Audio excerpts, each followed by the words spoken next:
خوړو اوبو لاس نیول دا خبره د دې نه اړین نه خورو نو په خوړو لاس نیول یعنې له خوړو او اوبو نه مټه کول یا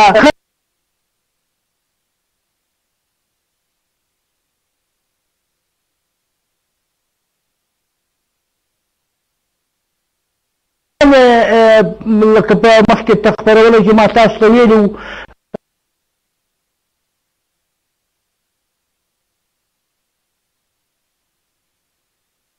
د بخښنې خبره ونه کړئ او موږ ته په ګیره لاس ونه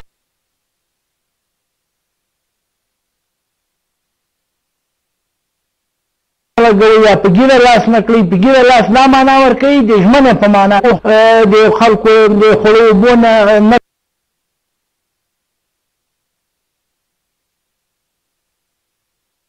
کول تر نګاره کېدل چې نه خورو دا هغه څه دي چې په نننۍ ټولنه کې په نړۍ کې هم دود لري دا شی. که تاسو چېرته اورېدلي په ډېرو ځایونو کې بندیان په نه خوړو باندې لاس پورې کوي، په شونتیا لاس پورې کوي، ځینې خلک ورته شونتیا هم وایي، په شونتیا لاس پورې کوي. شونتیا د خپګان اخیستل شوی وایي قاعده په شونتیا لاس پورې کوي چې موږ دا خواړه اوبه نه خورو. او په ځینو ځایو کې کارګران دا کار کوي، په ځینو ځایو کې د ټولنې نور بېلابېل خلک وګړي دي دغه شی پکې رواج لري، په نه خوړو لاس پورې کوي. یا داسې نښې نښانې ډېرې په تاسو کېدای شي په راډیوګانو کې یا په رسنیو کې لیدلې وي چې په نړۍ کې ځینو خلکو تر دې ځایه پورې په نه خوړو لاس پورې کړی دی چې هغه دومره ځای ته ورسېږي چې کمزوري شي، د هغوی د مرګ ویره وي او بیا ډاکټرانو ته راشي هغوی ته په یوه لاره باندې د ډاکټر په مرسته باندې هغوی ته خواړه اوبه یا د ژوند داسې هغه اړین توکی ورکول شي تر څو هغه ژوندی پاتې شي. دغه شی په سیاسي مشرانو کې هم لیدل شوی ده. سیاسي مشران هم کله کله داسې کار کوي چې د نورو سیاستوالو یا د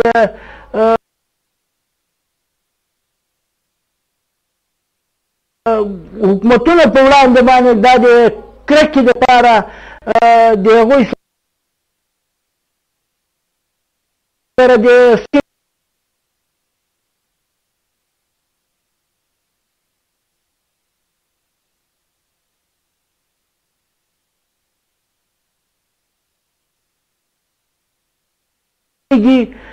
وایي چې موږ دا خواړه اوبه نه خورو تر څو پورې چې زموږ حکومت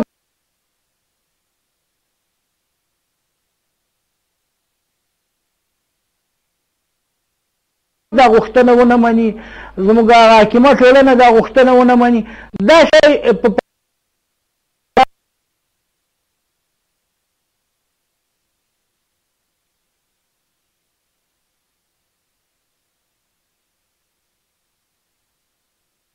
واک ورکول یا ننواتې منل په نرخ سره یا ځینې کېدای شي چې ستونزه دومره د هواري لارې ته خلک غاړه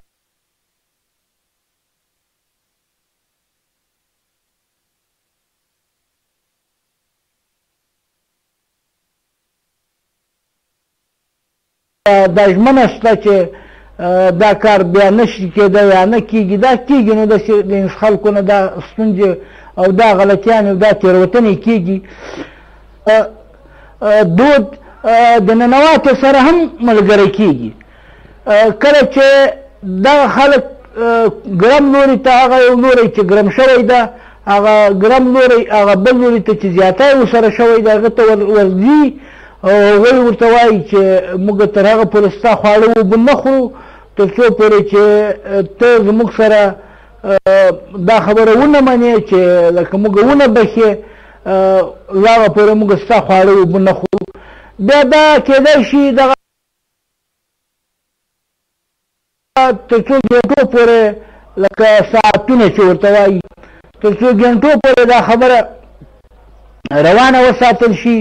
تر څو پورې سلا مشوره وشي، هر لوری لا خپل لکه کوم لوري سره چې زیاتی شوی هغوی له خپلو خپلوانو سره مشوره کوي، هغوی سره خبرې کوي، بیا نو دا خبره کېدای شي څو وخت ونیسي، څو ګنټې وخت ونیسي. دغه د ګنټو په وخت کې د څو ګنټو په وخت کې بیا دا پرېکړه خامخا کېږي چې هغوی د دغه نه خوړو په وړاندې خپله نرمي ښیي او هغوی ته دا ژمنه ورکوي چې موږ به د خپل غچ اخیستلو نه تېرېږو او موږ به هغه بد چې شو نو بیا په دغه وخت کې بېرته دغه خلک په خوړو اوبو باندې لاس پورې کوي او خواړه اوبه. نو دا هغه څه ده چې د روغې جوړې لومړۍ پوړۍ ده. لومړۍ پوړۍ په دې باندې پیلېږي. د دې نه وروسته بیا لکه ما چې مخکې تاسو ته ویلي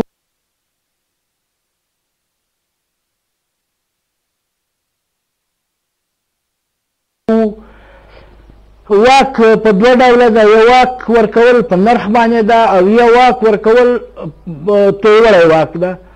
تویوړی واک داسې معنا ورکوي هغه په د وړو پېښو کې خلک به پرېکړه ورکوي، هغه ننواتې پې مني او بس دومره خبره نه ترې جوړېږي. هغه نور ورته بښنه کوي، بس دواړه د غچ اخیستلو خبره په راتلونکي کې نه وي. او یا واک ورکول په نرخ سره دي. هغه د نرخ ما تاسو ته ویلي وو چې نرخ بیا داسې کېږي چې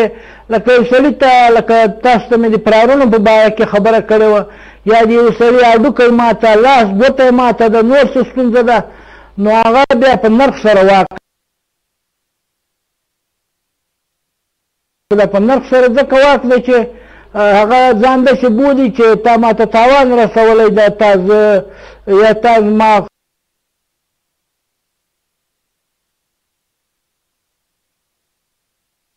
خپل خپلوان یا هر څوک چې دي هغه ویلې ټکولي دي، یا کېدای شي په هغه کې یو پرار جوړ شوی، پرار سره د هغوی په خوشحالۍ سره لکه پرون چې موږ په دې باندې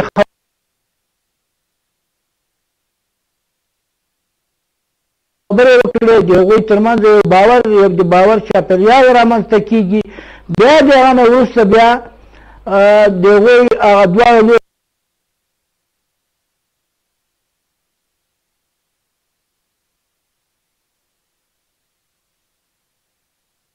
خبره پوره اورېدل کېږي. چې کله یې پوره خبرې واورېدل شوې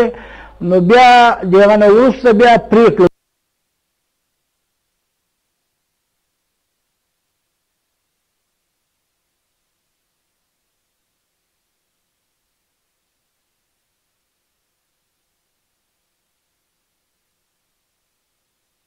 ورکېږي. پرېکړه په نرخ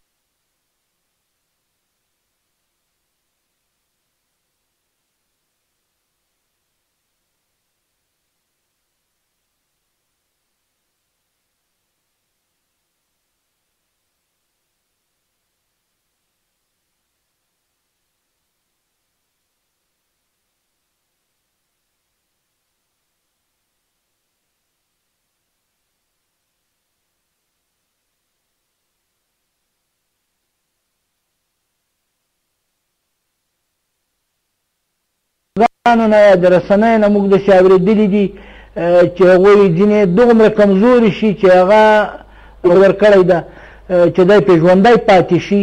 هغه هم ځینو خلکو ته په زوره باندې ورکوي تر څو چې هغه